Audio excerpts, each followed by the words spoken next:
ગણેશોત્સવ એટલે અનેકતામાં એકતાનું પ્રતીક। ત્યારે વડોદરામાં ગણેશ પંડાલ દ્વારા ભારે મહેનત બાદ ઘીના માધ્યમથી ગણેશજીના અષ્ટવિનાયક સ્વરૂપની સ્થાપના કરવામાં આવી છે।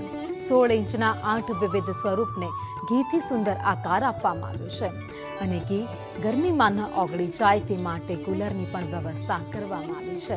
મહત્વનું છે કે દાંડિયા બજાર પ્રગતિ યુવક મંડળ વર્ષ 1949થી ઇકો ફ્રેન્ડલી શ્રીજીની સ્થાપના કરે છે।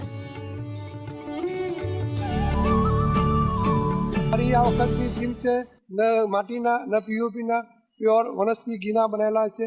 32 કિલોના અમે અષ્ટવિનાયકના મૂર્તિ સ્થાપી છે અહીંયા અને એક બહુ યુનિક ટાઈપની અમે આ વખતની થીમ રાખેલી છે। દાંડિયા બજાર પ્રગતિ યુવક મંડળ છે જે હાર્ડીકર વૈદના નામથી જાણીતું છે અને અમારી સ્થાપના 1949થી થઈ છે। આ વર્ષે અમારી એ યુનિક થીમ છે જેમાં ના માટીના કે ના પીઓપીના આ વખતે ગણેશજી અમારા છે વનસ્પતિ ઘીના બનાવેલા છે જે અષ્ટવિનાયક સ્વરૂપમાં બિરાજમાન છે અને દરેક મૂર્તિ લગભગ 16 થી 18 ઇંચની